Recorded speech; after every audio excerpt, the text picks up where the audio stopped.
বন্ধুরা, এই যে একটানা বৃষ্টি হচ্ছে, এই বৃষ্টিতে আপনাদের একটা কথা বলবো যে যদি শেড থাকে তাহলে অবশ্যই গাছ বসান।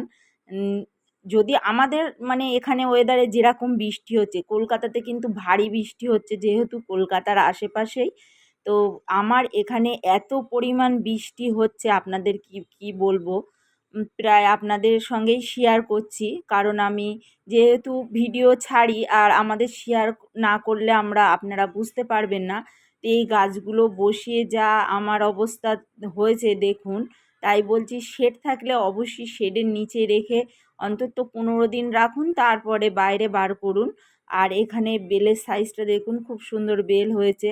আর এদিকে দেখুন বেগুন গাছ, তো গাছ মানে বৃষ্টির পানি পেয়ে কিন্তু গাছের গ্রোথটা খুব সুন্দর হচ্ছে। আর ছোট যে চারা গাছগুলোর অবস্থা দেখুন, এদের কিন্তু অবস্থাটা খুবই খারাপ।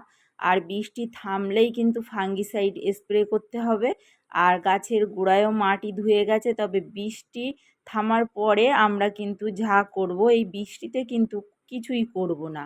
সেই জন্যই কোনো মানে রকম খাবার দাবার আমরা কিন্তু দেব না। আর এদিকে অ্যাডিনিয়াম গাছগুলো কিন্তু বেশ আমার ভালোই হচ্ছে। আমি যেহেতু বালিতে আর গোবর সার বা পাতা পচা সার দিয়েই আমি অ্যাডিনিয়াম করি, তা আমার অ্যাডিনিয়াম গাছগুলো কিন্তু বেশ ভালোই আছে।